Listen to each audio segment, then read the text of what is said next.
Welcome to the smartest people in the room. We are glad you are here, and just by showing up today, you're already demonstrating your very own smarts. Today, I am thrilled to present two guys who live in a very special lane of the music business, a lane that is near and dear to my heart. More on that in a moment. I promise you will leave today smarter and more enlightened than you arrived. Before we get started, please let me take care of some business. First, to the audience, please feel free to introduce yourselves in the chat window. The reason we do these webinars is twofold. First, we want to showcase really smart people and the amazing work they do day to day in the music industry. But the second reason is a bit more nuanced. Many of you know that I am a music industry headhunter. I run the music practice at Turnkey ZRG, and I place music executives in roles throughout the industry. So by definition and function, I help people connect with companies. And in this series, my goal is to help you make more connections, and I invite you to take full advantage of that opportunity. Specifically, I invite you to engage with the speakers and the other attendees in the chat of the Zoom. Please introduce yourselves, share your LinkedIn profile, say hello to your friends, and make some new ones. And ask questions of our speakers. We will try to address as many of those directly during the session. Also, please make sure your chat is set to address everyone, not just the host and speakers. I want to thank our program sponsors, for without their support, we could not keep this series free. Special thank you to First Horizon Bank, Turnkey ZRG, the Tennessee Entertainment Commission, MedJet, Tennessee Brew Works, Project Music, and Better Than Booze. So let's get down to business. In today's host seat, we welcome Justin Kreutzmann. Justin was born into the world of art, music, and the highly creative, if unconventional, world of rock and roll. In 1978, when he was 8 years old, his dad gave him a Super 8 camera, and his path was set for life. Backstage at Dead concerts became Justin's sets, and the people, band, crew, family, hangers-on became his actors.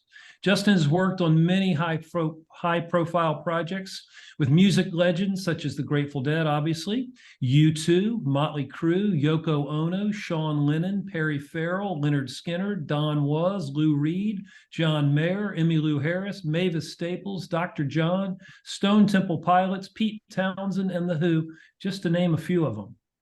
Justin was executive producer of the feature film The Other One, The Long Strange Trip of Bob Weir, and is a producer along with Martin Scorsese on the Grateful Dead documentary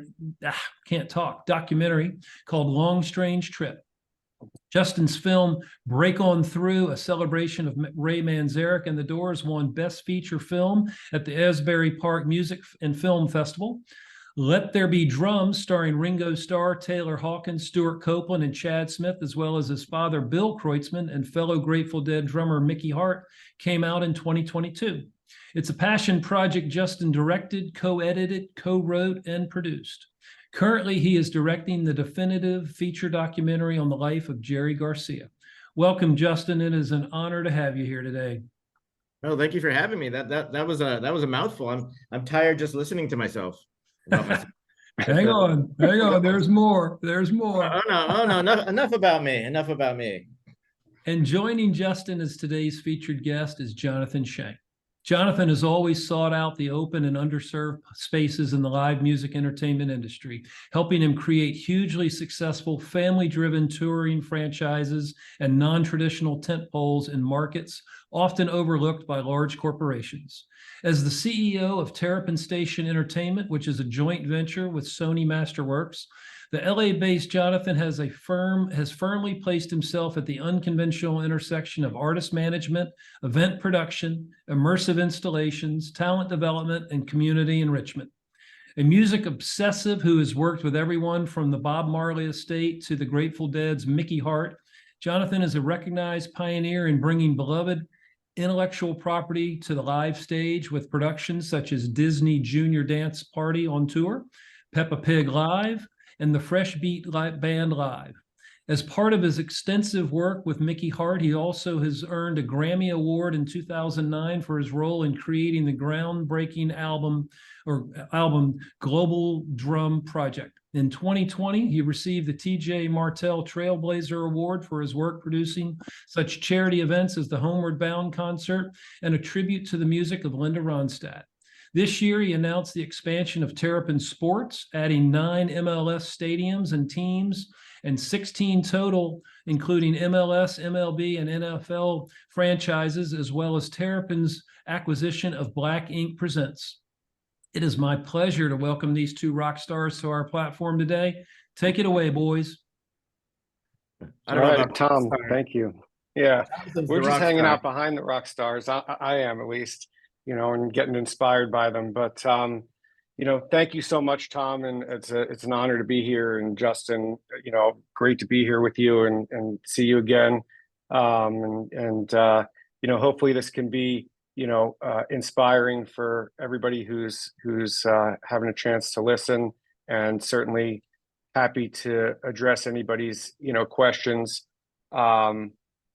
Justin and I met, I think, in 2008. I was trying to remember exactly like where we first met, but there was a event in Penn State that we met at in 2008. And I actually think I was going to actually ask you, was that show filmed? I think it was the last time that the Allman Brothers and the Dead shared a bill together at the Bryce Jordan Center in 2008. And I was wondering, were you there as a fan, just kind of hanging out that night, or did you come to film that show?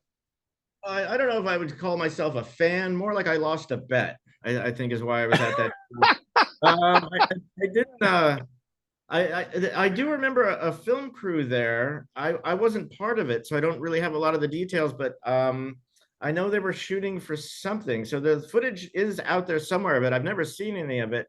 But it's funny because it's such a tremendous moment in my life, and only by the fact that I missed an airplane getting out there because I got the dates wrong, or my dad told me the wrong date, I ended up meeting my wife. So I always think of that show very, very fondly, and it's funny that that's where we met. So now I have two reasons to think of that show very fondly. Of course, besides the wonderful music and winning personalities of the Allman Brothers and the Grateful Dead when they get together and try to out cool each other. So it was a special show, and a lot of people came together for that show, and shout out to Diane Blagman for helping pull that together at that time. I remember because and I see Nadia on here. I seem to remember that she was involved in that show as well. That was an exciting time, and I think I kind of remember about that time is just like how it was so central to everybody everybody kind of had their path at that time, and kind of coming together for that that show, and then the tour then in 2009, the Dead tour in 2009 after that. But I think what I realized working around meeting you and so many people that worked within the Grateful Dead ecosystem was how inspiring the band's just not just business model, but like marketing prowess, and also creative, the way that they approach their live shows and set lists, and obviously the audience, and what the interaction between the audience and the band, but what that really spawned to me, what I would see like kind of backstage at some of those shows, was this incredible new wave of industry executives and people that ended up finding their own paths, through the Grateful Dead, and companies that were spawned out of that ethos, like Madison House and like Superfly and so many others that went on to have great success. So I just want to highlight that I was inspired by the not just the band and the music, but also the whole kind of infrastructure that was around it, and kind of learning just little bits and bobs that I could, but also seeing that so many other people were creating their own paths from that was really just incredible, including yourself as a esteemed filmmaker. Well, I don't know about esteemed, but yeah, but that was definitely was a fun experience, and it's always really interesting seeing the different cultures from the bands sort of meet, even though they had a long history together. The Dead do so much stuff just on their own. It's kind of fun Yeah, interacting um, with a different band's way of doing things, and you know, everybody was so supportive for the cause that we were out there for, and everybody was getting along then, so the vibe was good. Yeah, it was a good, that was a good place to meet. That was a nice place to start. yeah, it's cool. So, and you know, I think I don't know. I just think about kind of all the different paths, that creative paths that people have been able to take, you know, be that through, you know, through marketing or business, et cetera. Um, you know, and then kind of fast forwarding from there, um, you know, I just kind of watched in awe as you know, saw the Ray Manzarek project to, you know, to its natural ending. And I guess I'll tell like a brief story about that, which is that um, actually at my 40th birthday party, Robbie Krieger and I were talking, and Ray Manzarek had just passed, and he said, very simply, as Robbie always does, we need to do something for Ray. And I kind of took that and ran with it, and we had a conversation with the amazing management team after that, and I think the week right after that, and pulled that show together very, very quickly. And Justin came on board to document it, and the whole thing was happening at like breakback pace. And I remember that one of the coolest things that has ever happened in my career is that at the week leading up to that show, and this is not a normal instance, my cell phone rang and it was Taylor Hawkins, Taylor fucking Hawkins. And he said at the time he was going to play on the gig, but he didn't want to play drums because we already had one of the greatest living drummers, he said, on the gig. So he wasn't going to play drums. He wanted to sing. But the reason he was calling was because he wanted to include this other person. And this is the kind of person that Taylor was. He wanted to include this other person in the gig that Robbie and John didn't know. He was this up and coming kid named Andrew Watt. And I hope I just did justice to his last name. But he is now, you know, one of the most prolific producers in the world, having just produced the Rolling Stones record and Ozzy and Elton. And I remember, you know, and no one, he was an unknown quantity at that show. And I just remember he came in, he did LA Woman and just blew the freaking roof off the place. And thanks to Taylor for bringing him in. And I remember that night, aside from the performance that Andrew put on and that Justin documented, that he was sitting there that night talking about working with legends. So, you know, cheers to him for really, you know, highlighting our music legends and continuing to, you know, get them to put new content out there. And I want to just point to Justin for a second to talk a little bit about his experience making that film. Well, that was definitely a funny one, and it happened so fast you didn't have any time to think about it, really. Nope. I was literally on my couch and I see on my phone, oh, Jeff Jampool is calling me. Huh, that's interesting. I wonder what he has to say. He's like, hey, we're doing this thing for Ray. Are you in? I'm not sure, you know, thinking like, is this like, you know, maybe later in the year after the summer? It's like, yeah, it's in like 5 days. I'm like, yeah, all right, I can roll with that. But I had Ray Manzarek had been up to TRI where I used to work, which was Bob Weir's studio up in Northern California. And when Ray died, I cut together like a little special video to put on the TRI's website. And it turns out they had shown it at Ray's funeral, which I didn't know about. But Jeff had seen it, so he called me up to document this show. So we threw together a crew, you know, went down there, filmed some of the rehearsals, you know, didn't have any real idea what was going on. And it turned out pretty well. We've released a few things from it, but that's where I met Taylor for the first time, who he's in my last movie, my drummer doc. And he was great. You know, he came in with his partner Romney from the Foo Fighters. And it was great just to have those guys involved and everybody showing Ray so much respect and the Doors so much respect. And it was great seeing Taylor and John Densmore interact, because there's that generation. Yeah. And Taylor was such a huge Doors fan that you can Yeah. see it was really fun for him to be doing that. And yeah, and despite all, there's a million reasons why that show should have just gone horribly wrong, but it went really well. And and we even filmed most of the stuff in focus, so it was like, and then the best part about after the live experience was John Densmore calls me up and he says, it's always cool when, like, somebody from the Doors calls you, because you're like, oh yeah, that's good. Hey John, what's going on, man? And he's like, I need you to come over to my house so we can edit the Ray thing. I'm like, oh yeah, that's cool, man. So I bring over my editing system, I set it up on his dining room table, and he's sitting next to me as I'm editing, and he starts pounding out the rhythms to the songs and telling me the stories behind how the songs were written and when they first recorded them with Jim and all this kind of stuff. Meanwhile, he's like tapping away, and like it's really, so it's like a Doors history 101 from the source, because I'm a big Doors fan. While we're making this little documentary, and again, it was just all, by the seat of our pants, sort of putting it together. But it turned out it was it's real fun now to think back upon it. But at the time, it was a little harrowing how little time we had to get everything done. Those guys, as they are legends, and in addition to that, I just say, like, I feel like Robbie and John are both like just such high level players, and really, everybody was kind of in awe. And John doesn't play out very much, so just to have them together was awesome. And if anybody hasn't seen that film, definitely check it out. Yeah, so it's fun.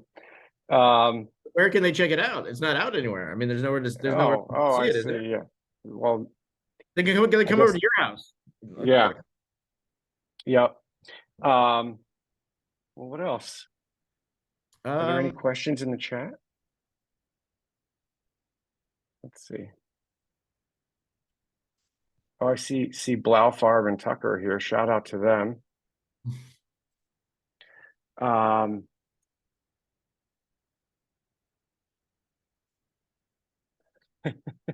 The thing about also, I'd say, with the Doors, that we got them together, Robbie and John, to play at a benefit for the homeless community here in LA right before the pandemic, and they did a 5-song set with Chris from Nirvana on bass, which was pretty incredible. And I'm pretty sure that they get together every once in a while, but every time those guys get together, it's awesome. Justin, you want to chat about any of your current projects? Oh, I got nothing going on. No, I'm doing a bunch of really cool things. The Jerry Garcia film is the one that's sort of on deck right now. We got a pretty solid first cut, and it's really fun getting to spend time with Jerry again. And my goal on this film is to make people feel like he's sitting in the room with you, telling you stories while he's playing you music and drawing pictures. So it's a very Jerry navigation through his life. And I've gotten the best feedback I've gotten is from the family, and they responded really positively, and that's obviously massively important to me. And we're just trying to find the best time and the best avenue to put it out so people can watch it and get to spend some more time with Jerry. But yeah, that's kind of the I had a drummer doc that came out last year, but this is kind of the one that's hot off the grill right now, is getting this Garcia one done and doing it justice, and not making it different from other films, but also have all the stuff that people might expect, so that if you're a Deadhead, you're gonna see things you haven't seen, and if you don't know much about the Dead or Jerry, it'll give you a good reason. So when people ask, what was this guy about, you can watch this film hopefully and really get a sense of it. So that's kind of my goal. Yeah, well, I'm sure everybody's looking forward to seeing that, and feel like it'll be great to just kind of feel that vibe again, and kind of just get that lens and see things through a bit of a different lens. So that's exciting. What are you doing? Enough about me. What am I doing? We're working on a lot of exciting stuff. We have a lot of our family entertainment. Last night, I went to the Disney Junior Dance Party in Thousand Oaks, California, and that's the show that we produce that has Spider-Man and Mickey Mouse. And part of the reason I named the company Terrapin Station was because it was, for me, a place where all the characters gathered, and we work with a lot of different iconic characters. So that's kind of in my consciousness how I think about all of these family entertainment shows. We're working on developing a brand new show for this amazing YouTube channel called Gracie's Corner, which will be ready next year. And then we had our Bob Marley exhibit that we curated with Ziggy and Cedella Marley up in London, Toronto, and LA. That closed maybe in May, and we're trying to figure out with the new Bob Marley biopic coming out next year, kind of where to maybe go with the exhibit. And that's been amazing. And then we're working on we work with a handful of sports teams, helping them with getting additional shows, MLB, MLS, NFL. So we have a range of shows from Billy Joel to Kenny Chesney to Luke Combs next year in various stadiums, and kind of ramping up for all of that. And what else? We're working on a themed mini golf course that I'm excited about, which is totally, my whole inspiration from all of this, and even working with Mickey, right? Because I'll bring it full circle, like working with Mickey, it was like one day you're working on with like the Monks, and then like the next day it was like something with the Rex Foundation, and then the next day it was like the Mickey Hart Band with George Porter Jr. and Steve Kemmock, and then the next day it was Planet Drum. So you literally had, all of these projects going at one time, and all of these different the Grateful Dead is really good at collecting characters. It's like, they collect characters like baseball cards. So all of the projects had various characters around them. And, I think that's really where I kind of took a lot of those, kind of values that I learned from Mickey. He was the first person, actually, Carol was the first person to tell me that I should be a producer in addition to being a manager. And so, I like taking, we're doing a Pixar themed mini golf course. And as much of a stretch as that seems to be away from anything that could be related to the Grateful Dead, it's just using the inspiration to stretch and figure out where the core audiences live, right? That's what the Grateful Dead has, is the greatest core audience of all time. So I think that's the space that I live in, is where are the core audiences, and whether that be with Mickey Mouse and Spider-Man, or Peppa Pig, or, Gracie's Corner, or Bob Marley. That's kind of I had our like space. one thing, man. You're doing like 1,000 things. I had like one thing, and like, so now you made me look like an idiot. Oh, please. Anything you do is like, to me, I've always, it always has much deeper meaning. The stuff with Townsend. I remember one time, we're going to switch gears now. I remember one time you sent me this epic picture of Garcia and Townsend that we should talk about that, actually, and that photo for a second. But also, just like, that's how your brain works. That's how our brains work, is that we're constantly thinking about relating back to the Dead, or just being inspired by that visual imagery. And I'll just set you up and say, all of the films that you've made have resonated with core audiences. So, Garcia is the pinnacle of, I think, in terms of pop culture, just piercing that bubble. So, I think from my standpoint, I'm always looking to like what people like yourself is doing in terms of inspiration. Oh, well, thank you. That's very, very sweet of you to say. Did I send? Was the picture from the day on the green? Is that the one I sent you? On the couch. They're on the couch. Yeah, no, that's Day on the Green, 1976, epic show. It's when I got to see the original lineup of the Who for the only time, and I was really young. But what I remember is I was already frightened of Keith Moon, and I don't know how much a 6-year-old knew about Keith Moon, but I remember my dad having to sort of pull me from behind his leg where I was hiding and introduce me, saying, "Oh, this is the drummer for the Who." And what I remembered is he bent down and said, "Hello, dear boy," and he was very sweet. And I always remember that day, and also because I remember how loud the Who were. They later went on to become my favorite band, and I went, as you said, went to work for Pete Townsend, who's just like, he's like the English version of Jerry. He, like, just knows way too much about everything. Is super smart guy, great musician, amazing songwriter, funny, and it's great that they got along because they from being from very different worlds, but they both respected each other, and it was just funny to hear them, the conversation between those two guys. Well, it was like when Dylan would come by, this not to be all name droppy, but like when Dylan would come by, and I remember they were rehearsing, and Jerry. Come on, this is what we want to hear. Yeah. Yeah, well, Dylan and Jerry tried to out folk each other, and they tried to find which folk songs that the other guy didn't know. And it was just really funny just to hear those two guys with nobody else really around them trying to out folk each other. And it's when you get to hear two people have a conversation like that where they're not, on. It was great. So Pete's always been a hero of mine, as is Bob Dylan. So I mean, the great thing about the Grateful Dead is the people that it's brought into my life on a very personal level. We were looking for Bob Dylan one day, and I saw, and he'd walk down to Kentucky Fried Chicken, and I'm just like, God damn, like Bob Dylan just like walked down San Rafael to get a bucket of chicken. And then for years later, it was going through, like, some guy who looked just like Bob Dylan got chicken in San Rafael.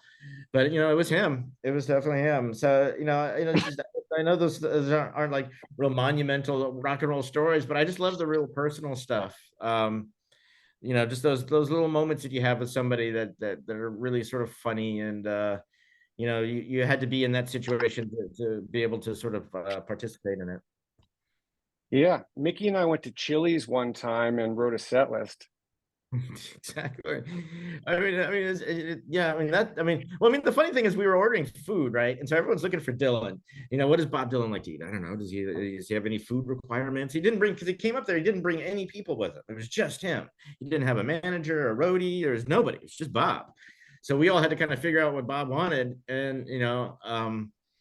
And he had left, and everyone's like, maybe he's gone, maybe the tour is over, like maybe we're not doing this, I don't know. And Jerry's like, yeah, walk down the street, see if you see him. I'm like, oh, he's not, because the Grateful Dead studio at that time was on a place called Front Street, and it's not the best neighborhood. It's not a neighborhood you'd really want anyone that you like to walk around in. And he just took it upon himself to go get some food, and we all thought that was just the funniest thing, that and it's so brave of him, and one, because of the neighborhood, but two, just to come up there and drop yourself into Grateful Dead world without any protection, without any help, and just yourself. So cheers to Bob. Absolutely. All right, there's a couple questions in here we'll answer. One for you, Justin. How did Jerry encourage you while you were first starting out? Oh, he encouraged me a lot, because Jerry obviously was also a filmmaker and also a huge film fan. So when we'd be walking through airports in the 70s, and this is when the band flew commercial, so you're waiting for your flight, right? You got nothing to do with flying to Red Rocks. He and I would talk film. I mean, we would, Close Encounters was like a huge movie, and we discuss all the subtle nuances that Spielberg was trying to do. And he would always talk to you like, he didn't talk down to you. That was the great thing about Jerry. He always talked to you on the level that you talked to him at. So, I would ask him questions, and he'd explain to me, because I really loved the Grateful Dead movie that he directed. So I would ask him really specific questions about why he picked certain shots, and, why'd you leave this in the movie, and why isn't that in the movie, and all that kind of stuff. Flash to what year did that come out? To 87. For some reason, I had nothing to do in the spring of 87. So much so that I decided, I agreed to help out, be a roadie on the spring tour. I don't recommend this to anybody. It was a thankless job. and the crew was really mean to me just because I was my dad's in the band, so like whatever. But I mean, it was kind of fun. But the last show of the tour, we had been recording in the dark, and I was an assistant engineer on that. And Arista came and they said, we need to make a music video because that's, people make music videos these days. And the band's like, yeah, right. We don't really do that music video thing. And even better, they're like, okay, why don't we do a making of the first music video? And that got a bigger laugh because they're like, so we don't even want to do the video. Now you want us to do a home video about the video that we don't want. Anyway, it got a big laugh. And then Jerry just sort of looked at me and he said, well, if we got to do a making a video, Justin's going to direct it. And literally every Arista guy in suit turned and looked at this 16-year-old kid and we're like, what? Jerry's like, we'll only do it if Justin directs it. And I'm just like, awesome. So that was the first home video that I ever put out. It's called The Making of the Tetra Gray Video, appropriately enough. And Yes. Funny enough, it went to #1. So like this little video and song that nobody had much. I remember hearing your name in '87, 100%. Yeah, that was really funny. That was another one like where you're sitting at home with your stoner friends, right? And the phone rings and like Clive Davis's office, and you're like, yeah, right. Yeah, Justin, you have a #1 video. We're like, what? Wait, what? Wait, rewind that. I think we recorded that, right? Yeah. So that was a really fun period, and so yeah, that was all Jerry. I mean, I was completely like no, Wow. yeah, that was. Does that say Abby? God bless. I don't know. I'm trying to read. Yeah, Abby's on here. Yeah, all kinds of. Speak of the devil, has one of the people in that very room was Abby. So there you go. So you reminded me of this story, and actually inspired me a little bit while you were saying that. So I was thinking about like, man, how did I even get into this room with you? Like thinking about like when I was a kid and stuff. So when I moved out to LA, I just kind of wanted to peripherally be in the music business. My uncle, rest in peace, who was not in the music business, he was in the financial sector. He had a connection to Paul Kantner at the time. This was in the '90s, because Paul, rest in peace, needed a loan to do some home repairs.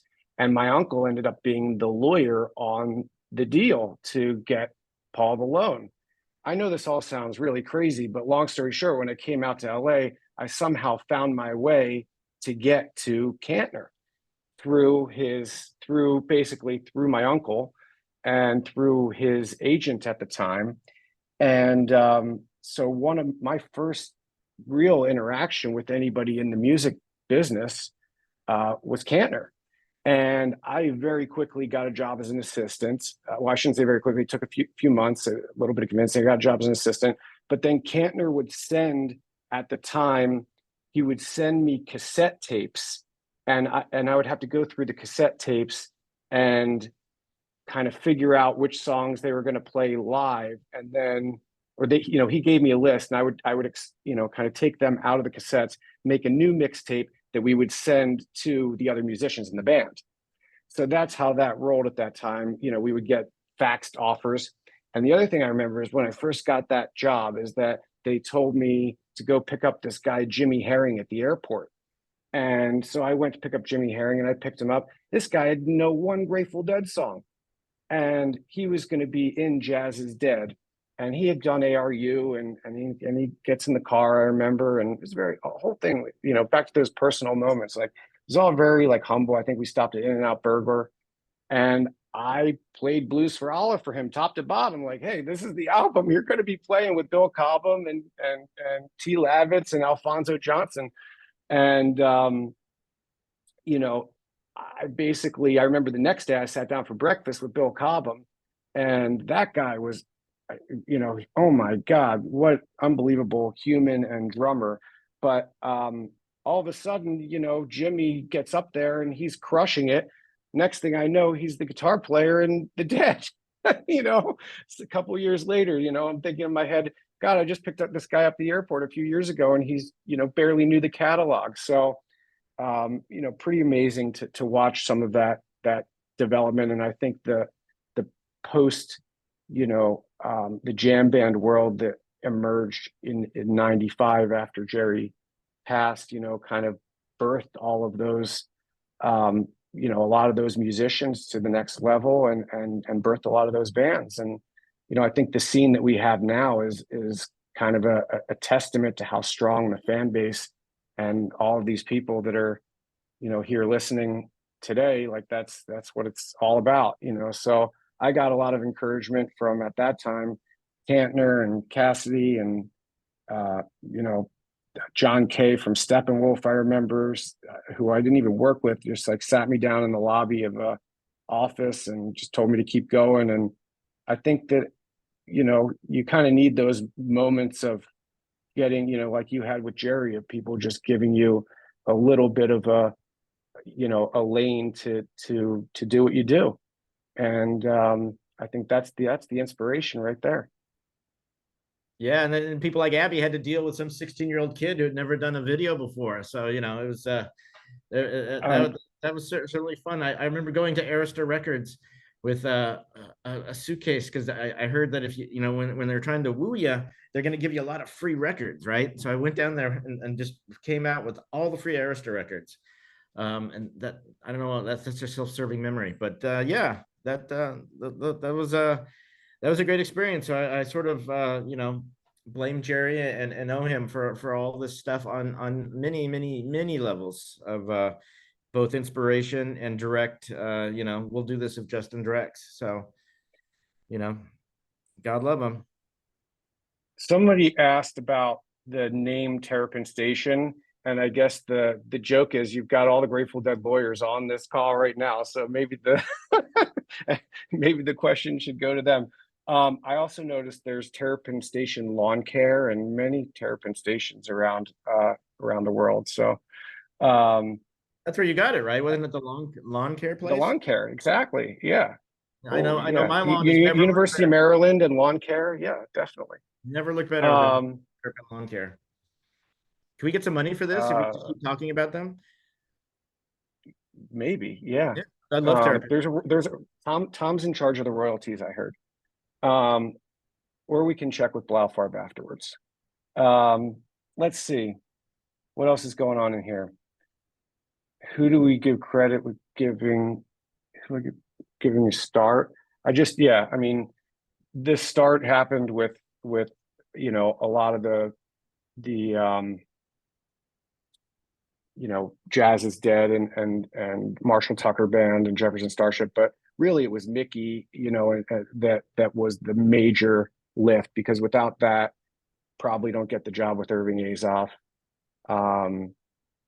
Probably don't get the relationship that I ended up having, with many other people, and just the trust and encouragement, I think that, and space. I think that when you work with people and creative people, I think that's what it's all about, is like, you have to give them space, and then they have to give you space in order to be able to do what you do. And I think that's, what Mickey and Bill also, did a lot for me when I was working with the Rhythm Devils, and helping put that together. Is, there was steer, but it was always about just like, the collective and the vibe and the consciousness and the moment. And, and I think that when everybody's kind of in that together, it doesn't matter what genre you're working with, that can be a special,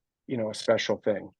So, I think that my roots all came from jam band stuff. I've taken that into other lanes now, but certainly just enjoyed a Goose show recently, which I encourage everybody to go check them out, the Billy Strings show. And, I think that this whole chat is all about taking your roots and seeing, where they can go. Perfect. Yeah, I like that Billy Strings. He's a good guy. Yeah, and feels like it can kind of cross a lot of genres. I like the way that they're just approaching everything that they're doing. Yeah, I met him on a Neil Casal tribute. We were up at the studio Neil Casal song, so it was kind of depressing in light of what happened. But it was Yeah. great to hang out with Billy. The thing, and then I think he did something with my dad not long after that. I think they did some sort of show, but really sweet guy. All right, I'm checking the chat to see if there's any. Justin, which artist do you most want to work with that you've not done so yet? Ooh boy, the Dalai Lama. I don't know. I want to. Boy, I'd love to work with Bob Dylan. I mean, he was around, but it's not like I had anything to do there. I was the kid who, was just shadowing him while he went to KFC. I'm old. My heroes are all 60s rock stars.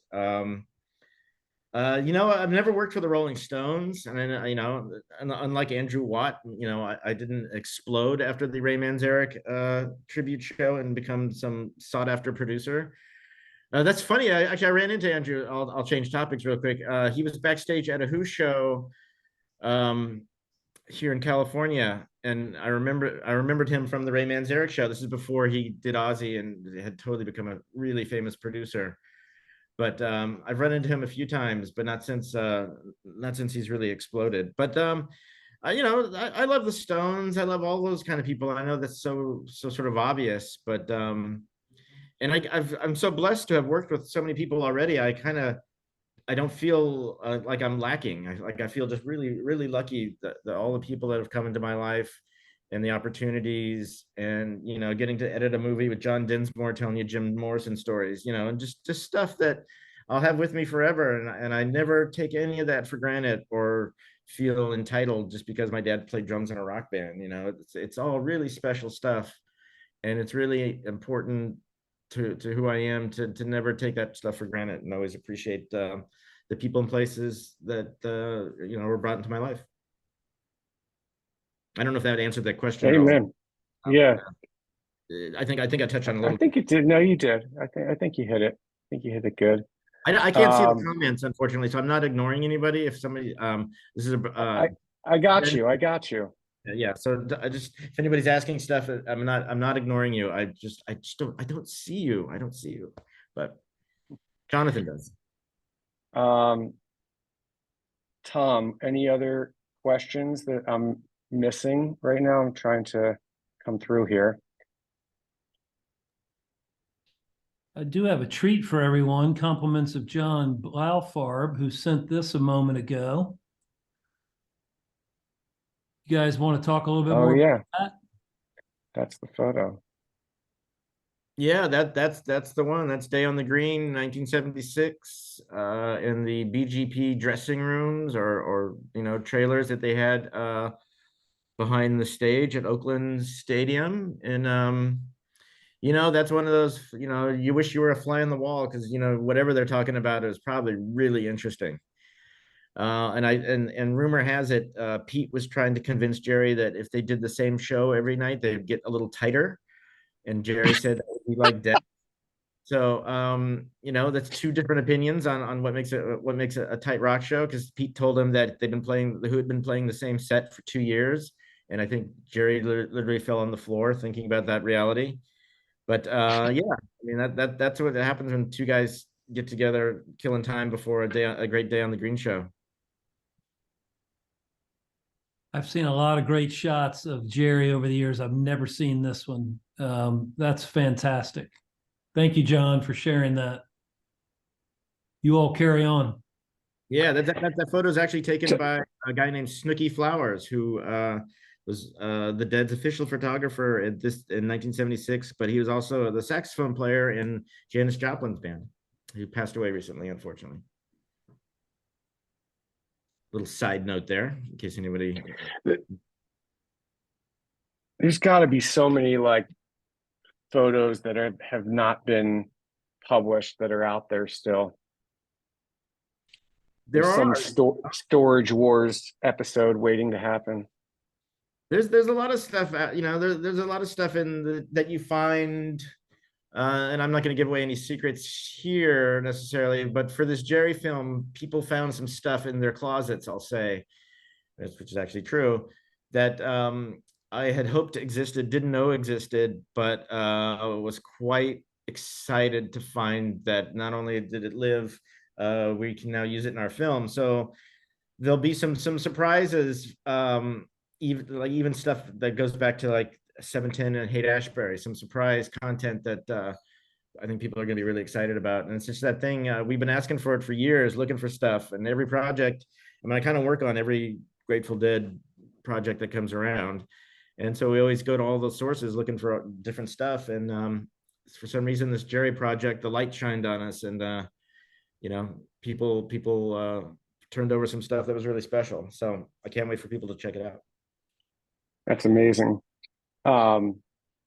For when we were doing the Marley project, somebody caught wind that we were doing it, and this woman had just gone into her recently deceased husband's storage locker and found photos of Marley that had never been seen before of him playing soccer in Jamaica. And all she wanted was for the photos to be seen. And so she sent us all the photos, and Bob looked so happy, and just to see him in like his natural kind of, because everybody's seen the stock photos 100 times and in their dorm rooms and everything, but just to see, him just hanging out with some kids playing soccer in Jamaica, and and it was just, it's pretty awesome. That's fantastic. That's fantastic. That's why I'm saying they're in the storage locker somewhere. Well, the people just got to look for them. What's that? This was in France. This was in France. It was in like a locker in France that it was discovered. And we still have, the photos are, we have the contact sheets and stuff. It's amazing. Somebody's asking about a particularly memorable or favorite Dead performance. Asking me? Yeah. Oh man, that's almost as tough as saying like how many shows have you been to? Yeah. Let's see. Well, one that really sticks out to my mind, because I'm not a musician, and I always say the royal we, like I had anything to frickin' do with, like when the band was on tour playing. I was just a kid. I'm just hanging out. I didn't have anything to do with it.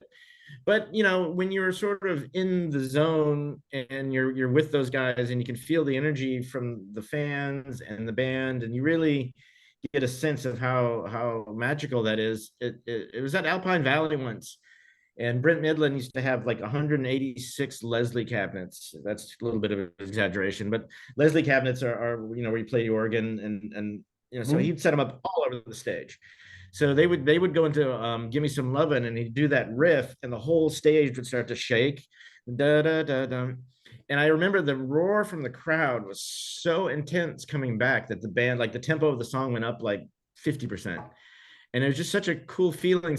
I always used to sort of sit behind my dad and just sort of watch. And it was just really fun feeling the music not only shake the stage, but then the whole, the arena start to shake because of the crowd. And I really, I love those moments, in particular. I don't really have like a favorite show or anything. I mean, when I was a kid, I used to fall asleep during Dark Star and wake up and they'd still be playing Dark Star. And I thought that song went on for like 3 days. Like literally you'd be sleeping on a road case and you'd be like, oh my God, this is still the same song. But I later learned to love and appreciate those elongated moments. Yeah. I was definitely the guy writing down the set list during the shows and stuff. And I was standing in line at the payphone when they played Unbroken Chain just to like call around to whoever else would listen to say that the band, because we didn't have cell phones, of course, in that time.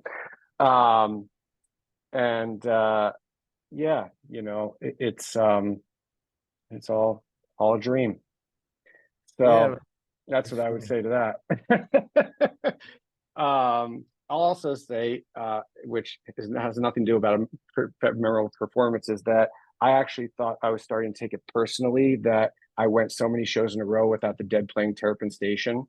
And it was you. It was totally you. Like you messed it up for everybody. It was, and not only that, I took it so far I had to name a company after it. So But Um, here's the thing. You know how everybody was like, Jerry was playing just to me, man. Like I totally knew. I remember me and Annabelle, his daughter, we got in the plane, and Jerry would come back and sit in the back section where we were, and he'd be like, "Hey, did you see that girl in the third row? I played the whole show just to her." I'm like, "You do that?" He's like, "I totally do that. I totally find somebody and play to them." I'm like, "Oh my God, people totally think you do that." I thought they were all just crazy, but yeah, he did that, and it was just so funny that those sort of things that fall into Grateful Dead, legend. Some of them are actually true, and yeah, my dad would do the same thing. He'd see somebody really grooving, and he would totally try to make eye contact with them and just play to that guy or girl who's really enjoying the show. yeah. One of the coolest things I connected with your dad about was like love of New Orleans music and the Meters, and just like George Porter and stuff like that. And I just, his the kind of deep influence that all of that music had on his playing.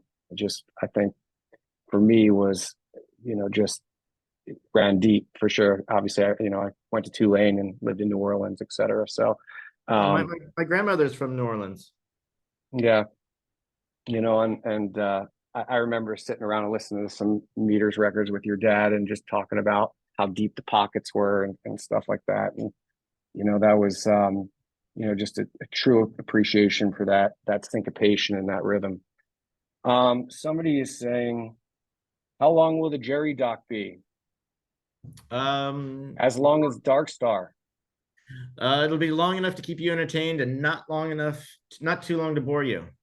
But it's not a 7 hour epic, unlike other things that have been put out. It is a movie. It's meant to be watched and taken in. So that my idea is obviously, we're telling it's about the story, and the music has a big part of it, but there's so much to his life that we need to get in there, that then you release the soundtrack album that'll have the complete versions of all the songs that are featured in the movie. That way we don't shortchange either side of it. But one Garcia band song, and that takes up half your movie. So you really got to pick your moments and get it so that people can enjoy both. Right now it's 2.5 hours, if you want to know. So, and I'm hoping it stays in that zone. So Good, good. I could be proven totally wrong, but that's the idea right now. Amazing. Um, let's see. Asking anything about Mickey Hart. What I'll say about Mickey Hart is that guy works his ass off. He is incredibly smart, passionate, and his whole life is about rhythm. He lives in rhythm, and when you or the orbit around you is in rhythm with him, there is no better feeling than that. And he taught me about the basic rhythms of life, which is your heartbeat. And I think that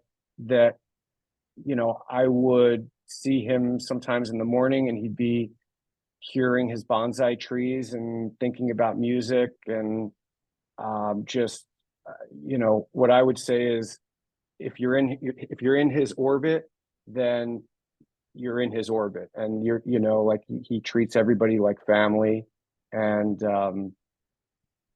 just it's all about the rhythm. So You've I think bonsai. that Thank you.